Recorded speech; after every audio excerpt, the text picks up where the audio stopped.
چې د خپل ذات دپاره تاسو احتجاجونه کولی شئ، د خپل ذات دپاره ټوله میاشت د رمضان المبارک په زنان پارک کې تېرولی شئ. اول ته د ښځو د لاس چې کوم دی پراټې او په هغې باندې پېشمني او دغه یو ځای د هغې سره کولی شئ. نو زه هغې خلکو ته وایم چې د غریب دپاره به کله تاسو داسې روزئ، د دې قوم دپاره کله، د ختم نبوت دپاره کله او د ناموس رسالت دپاره کله، کنه صرف اور صرف د خپل ټیکټ دپاره، صرف اور صرف د خپل قائد دپاره. عزتمندو د دې قوم غم به څوک کوي؟ انشاءالله لبیک والا شته دی، د دې قوم غم به لبیک والا کوي که خیر او د دې دپاره به میدان کې ودرېږي.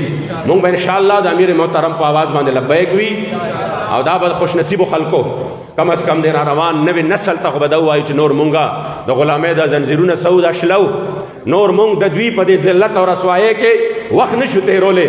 زه درته قسم خورم د بې یقینۍ د کیفیت نه را بهر شئ.